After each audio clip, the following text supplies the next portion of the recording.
Thumbs up, great.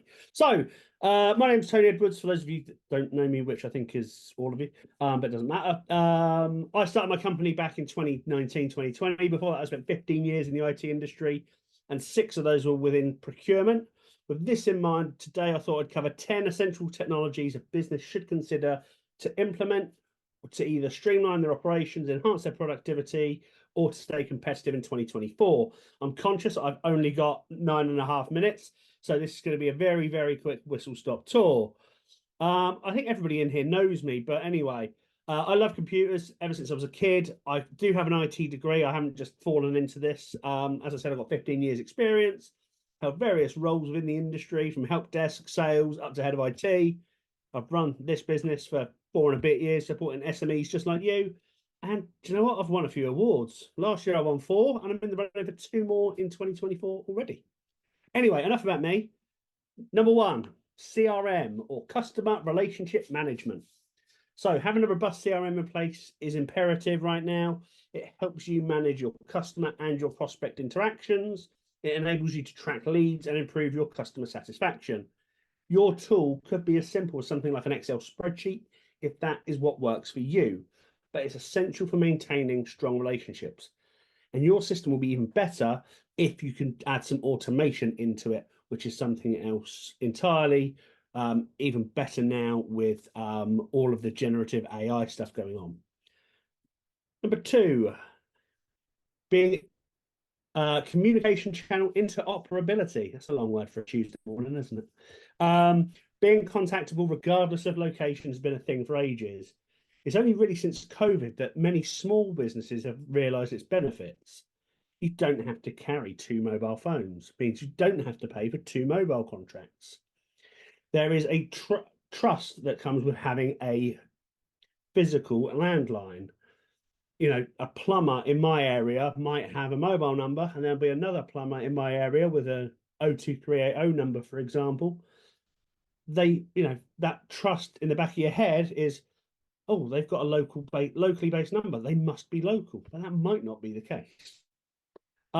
You've also got things like the potential to switch from a voice call to a video call on a growing number of phone systems as well.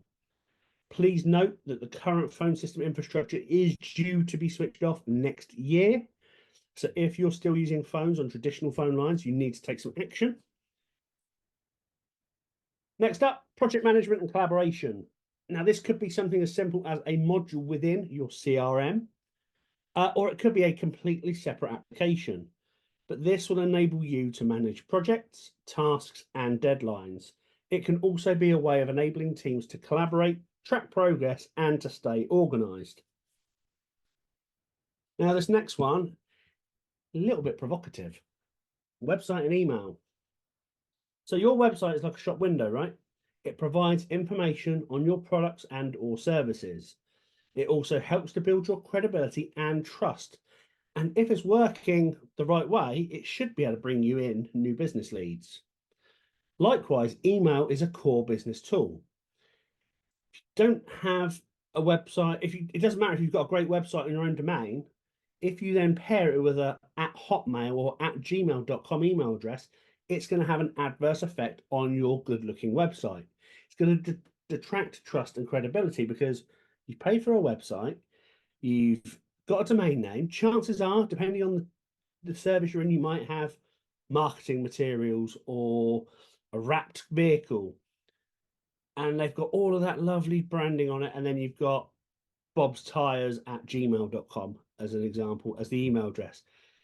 It just nosedives that professionalism. So make sure your emails look the same as your website using your domain name, and ensure that your emails are passing authentication standards, especially if you are email marketing.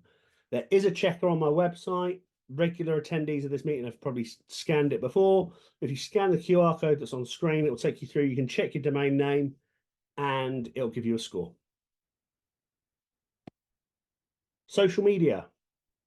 When social media networks began launching, it was all the rage just to connect or reconnect with friends, old and new. Now, it's a completely different story. There are aspects of connecting still, don't get me wrong, but you can do so much more. You can build brand awareness. You've got social media marketing and ads. You can generate sales from Facebook and Instagram and places like that. You can build a community, and it's all in essentially one place. And don't get me wrong, it's not going to do all of that for everyone, but make the most of your social media, because while there is a time cost to it, there is no monetary value really associated to it. But get the most of it, because you can ensure you make sure you've got consistent messaging. Use scheduling tools to help you schedule posts if, like me, you're a little bit time poor at times, and ensure that you engage with your audience. That means that somebody likes and comments on your post, comment back. You don't know who they know potentially, or they might be a customer waiting to buy. Cloud computing is next up. So these solutions offer scalability, flexibility, and can offer cost effectiveness to your business. So use things like cloud storage, collaboration tools, or software as a service applications to streamline the way you work. If you're looking for some examples of cloud compute, Microsoft 365, Google Workspace, even Zoom is a SaaS application. It's a software as a service application that delivers video conferencing. But it's all good using cloud compute and stuff. But what happens when things go wrong? Just because you're buying cloud compute services or email services from your web hosting company or Google or Microsoft, this doesn't necessarily mean they are being backed up. Microsoft and Google do not back up your data. So if you delete something within 30 days, you're not going to get it back. And that's if you're lucky enough to get it back within 30 days. So make sure you've got backups in place for all of your business critical data. And having backups is great, but you also need to test it. Test it to ensure you can recover that data, because if you're paying for a backup service and you're unable to recover the data you need to, you're going to be down on time and down on money, especially if you need to then manually recreate that data, if you can even do so. Now, this one's a little bit funny. VPN, I've talked about this in the past on my YouTube channel. If you work from places like coffee shops or hotel receptions, chances are you're connecting to the free Wi-Fi. Am I right? Yay, free internet. But no. Signing on to free internet could come at a cost, because you don't know who is monitoring this traffic. If you can, use your mobile phone, tether your mobile phone to your laptop and use your mobile data for internet access. If you can't do that, look into a VPN service which will better encrypt your traffic when working away from the office, but it's just part of the solution.